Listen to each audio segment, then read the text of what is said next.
You're going to need to grab this file from this website. It's natcollpublishing.com, NATCOLL publishing.com /files/ex.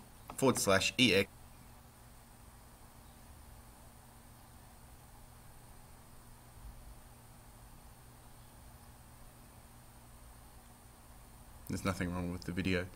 It's just my computer taking a very long time. I'll just pause it till it's done. So I can drag that from there onto there, and it should arrive.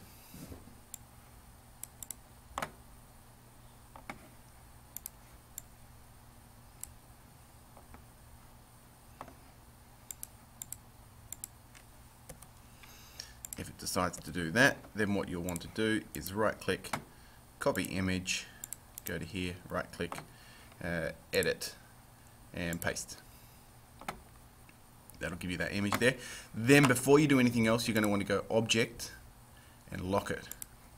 Lock that selection so that we can't change it. Now what we're going to be working with now is the pen tool. That's this one over here. It works exactly the same way as it does in Illustrator, InDesign, and it is a very difficult tool to use. So what we're going to do is use this outline here, this hieroglyphic image, to practice the pen tool. So ignoring that thing where it says edge there, although it's kind of lucky because it's almost on that little dot, what we're going to do is we're going to trace this hieroglyphic bit. So to start up here, I'm going to click here. Now I don't click and drag, I just click, and then to make another point, I just click where I want it to go. Now what I am going to do to set up is make sure that the stroke down here is black, the fill is none, and over on the stroke panel on the right, I'm going to turn this up. That way I'll be able to see what I'm actually doing. Now if I just click here, what's going to happen is it's going to join it up, so I don't want that. I'm going to hit enter and then click to start a new one. So I'm going to click this point and then click this point. I get that line. Now to get this curving down here, I do have to click and drag. So if I click my mouse button here and drag down, the curve goes from the point that it was coming from up here and starts to curve down. Now the further I drag it, the further it's going to pull that curve, and it can look really weird like that. So you have to find a balance for it. If you hold shift, it will make it so that it curves perfectly down or at an angle. Now if I click over here to close the point, this curve still has a curve calculation on it. So it's going to continue that curve around, which looks weird. But what I can do, if I click on that final point, you'll see a little triangle arrow pointer appears. And if I click it, then that curve disappears and I can continue over here. So there's my first shape. I'm going to skip this shape for now and zoom in on this one here. You may find that it's easier to zoom in on some of these to work with them.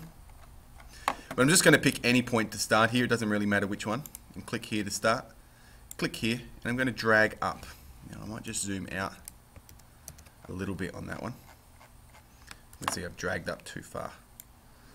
Okay, so I drag up like that. If I click this point here, it's going to bend around. So I need to click that point to make it so that it's going to make a straight line. Straight line down. Curve around to the left by dragging to the left. And even though this does have an anchor point here, I could untick that, or the curve's going to continue this way anyway.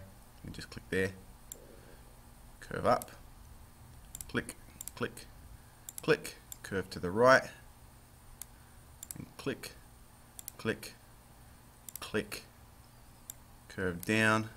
And now I do need to click this point and then go back to there. So that will give me that. Very rarely will you want to start with a curve. I see a lot of people doing this. They click and drag and thinking that's the line, and then when they go to click to the next one, well, that worked all right, but they go to click and it does a weird curve like that. So for this boxing glove, I'll do the easy part first. Click, click, click, and then down here.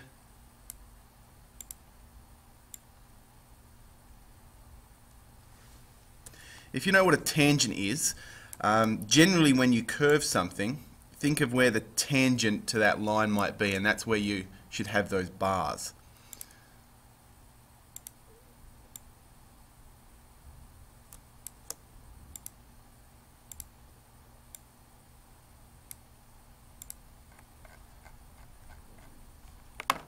Now, this one here is a weird one because it's got multiple shapes in it. So you'd want to just start off by getting the basic shape down. And so from here I might go down to here. And it's just kind of pick a path. Oops. To there, and then join that up there. Once I've done that, I can just make my other shapes.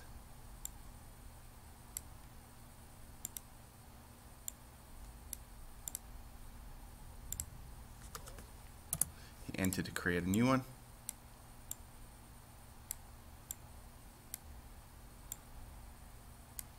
Now don't think, oh, you must be a master by now, I can just go on with it, because this one up here is quite tricky. There's two here that are quite tricky. This one, and I see a lot of people do this, and think, how do I get that perfect curve? There actually needs to be a point at the top here. And so you need to make that, like I said, remember, if there was a tangent to this curve, it would go along there. So that's where a point should be. This one down here is also a bit similar. I'll click there. Then I'm going to go up here. Click here to finish the curve. And I might have made that curve a bit wider than necessary. And down here, and then down there, and pull up to finish that shape.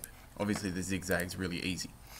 If you can complete these, then the next thing to do is to create a heart. And it's actually harder than it sounds. So I'm going to create it and demonstrate it to you.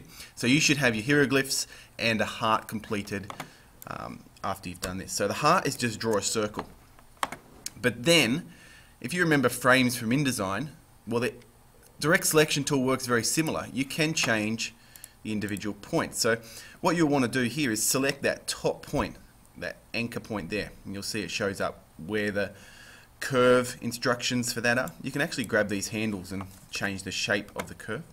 What we're going to do is drag this down so it's just above the halfway point, like that, and spin one of these handles up so it's like that. Then holding the Alt key, you should be able to grab this handle and spin it up so it matches on the other side, roughly there. Now that still looks a bit funny. We're going to grab this bottom anchor point, pull it down, and then go back to this and grab Convert Anchor Point tool. We're going to convert this to an anchor. It doesn't have a curve on it anymore, it just meets up straight.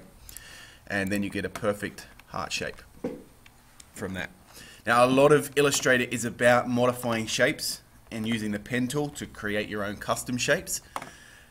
There are other tools there that will create custom shapes and curves for you, especially under that pencil tool. You've got spiral tool, which we have used, arc tool, rectangular grid and polar grid tool, but most shapes you will have to create using a combination of the ellipse tool or whatever, rectangle tool, etc., and the pen tool, as well as the pathfinder, which will be one of the next videos that we look at. So can you get this hieroglyphics one done and uploaded?